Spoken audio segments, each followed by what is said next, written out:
Hello hello hello പറ. നീ എവിടെയുള്ള? ഞാനിവിടെ എറണാകുളത്ത് കാറില്. ആണോ? പിന്നെ ഒരു ചെറിയൊരു ഹെൽപ്പാണ്. എനിക്കൊരു 4 ലക്ഷം രൂപ ഉണ്ടാവും അർജന്റായിട്ട് എടുക്കാൻ. എന്ത് പറ്റി? എനിക്ക് ഭയങ്കര അർജന്റായിട്ട് നിൽക്കുക. ഇപ്പൊ ഒരു ട്രാൻസ്ഫർ ചെയ്യാനുള്ള ഇതുണ്ടാവോ? ട്രാൻസ്ഫർ ചെയ്യാൻ ഫോണില് ബാങ്കിന്റെ ആപ്പ് മതിയല്ലോ. ഇപ്പൊ എന്താ ആവശ്യം? ഒന്ന് ഗോവയിൽ പോകാൻ, അവിടെ ഒരു കസീനോയില്. ഗോവയിൽ കസീനോ ഇല്ല. ഫ്രണ്ട്സ് ഒക്കെ എല്ലാരും റെഡി ആയി നിൽക്കുക. സ്കൂളിലുള്ള ഫ്രണ്ട്സ് ആണ്. ഞാൻ ഇപ്പൊ ചോദിക്കാൻ വന്നത് നിന്റെ ഫ്രണ്ട്സ് നമ്മളല്ലേ? ഗോവയിൽ പോണേ ചുമ്മാ ഒരു ട്രിപ്പ് അല്ലേ, ഒരു ബാച്ചിലേഴ്സ് ട്രിപ്പ്. കല്യാണമൊക്കെ ആവാറാവില്ല. അങ്ങനെ നൂറിന് താല്പര്യമുണ്ടോ ഈ ട്രിപ്പിന്? നൂറിനോടൊന്നും പറഞ്ഞിട്ടില്ല. നൂറിനോട് പറയാതെ പോകുന്ന ട്രിപ്പിന് ഞാൻ നിന്നെ സഹായിക്കില്ല. നൂറ് സമ്മതിച്ചിട്ടുള്ള ട്രിപ്പിനാണ് ഞാൻ ഹലോ ഹലോ, ഞാൻ ഇവിടെ ഉണ്ട്. വേറൊരാളും കൂടെ ഉണ്ട്. അയ്യോ, തല്ലരുത് കേട്ടോ. ഈ ഐഡിയയുടെ കേരളത്തിലെ കൊച്ചു കുട്ടികൾക്ക് വരെ അറിയാം. തല്ലരുത് തന്നെ. തല്ലില്ലെന്ന് ഉറപ്പ്. പറ്റില്ലല്ലോ, ഫോണിന്റെ അപ്പുറത്താണല്ലോ എന്റെ തല്ലല്ലോ ഇരിക്കുന്നത്. അല്ല, അടിയുടെ പ്രൊമോഷൻ കഴിഞ്ഞിട്ട് ഒരു ക്ഷീണം എനിക്ക് മാറിയിട്ടില്ല ഇതുവരെ.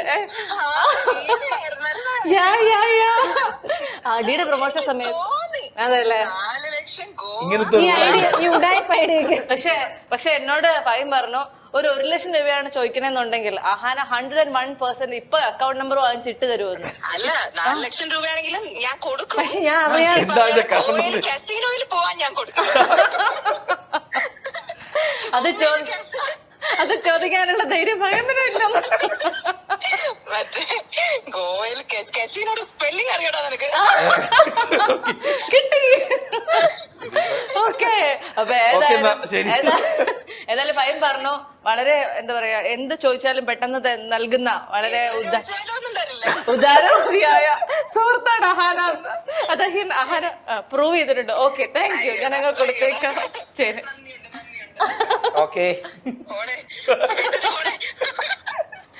Okay okay. ഇനിയിപ്പോ കല്യാണാണെന്ന് പറഞ്ഞ് വിളിച്ചാലും അഹാന 2 തവണ ആലോചിക്കുമോ എന്തോ. നൂറിനെ കൂടെ വിളിച്ചു ചോദിക്കും. ഇതെന്താ ആവശ്യം? അപ്പൊ ഏതായാലും കല്യാണം കഴിച്ചു കഴിഞ്ഞാൽ നിങ്ങളുടെ ഹണിമൂൺ എങ്ങോട്ടാ? പ്ലാൻ ചെയ്തിട്ടില്ല. എന്നാലും എന്തെങ്കിലുമൊക്കെ കുറച്ച് 3-4 ചോയ്സസ് ഒക്കെ വന്നിട്ടുണ്ടോ? ഇങ്ങനെ ഓരോ സ്ഥലമൊക്കെ പറയുന്നുണ്ട്. പോയവരുടെ എക്സ്പീരിയൻസ് ഒക്കെ നമ്മൾ ചോദിക്കുന്നുണ്ട്. മോൾഡീവ്സ് അല്ലാതെ മറ്റേതെങ്കിലും ഒരു സ്ഥലത്ത് നമ്മൾ പോകുന്നതാണ്. മാൽഡീവ്സ് എല്ലാരും പോയി. ഫോട്ടോ കണ്ട് ഞങ്ങൾ അവിടെ പോയ പോലെ തന്നെയായി. എല്ലാവരും അവിടെ ചെല്ലുമ്പോൾ നമുക്ക് അറിയാം ഈ സ്ഥലമൊക്കെ. ഇപ്പൊ നമ്മൾ മറ്റൊരു റൗണ്ടിലേക്ക് കിടക്കാണ്. നൂറിനെ ഇപ്പൊ ഫൈമിന് നന്നായിട്ട് അറിയാലോ. ഏത് ഇരുട്ടത്ത് കണ്ടാലും തിരിച്ചറിയും അല്ലേ? അങ്ങനെയൊക്കെയാണെന്നാണ് പറയപ്പെടുന്നത്. അപ്പൊ ഞാനിപ്പോ ഫൈമിന് കണ്ണ് കെട്ടിയിട്ട് 3 പെമ്പിള്ളേരെ, നൂറിനടക്കം 3 പേരെ ഇങ്ങനെ നിരത്താൻ പോവാ. ഇരുട്ടത്ത് കൈ മാത്രം തൊട്ട് നോക്കിയിട്ട് അത് ഏതാണ് നൂറിൻ, അതിലേതാണ് നൂറിൻ എന്ന് പറയണം.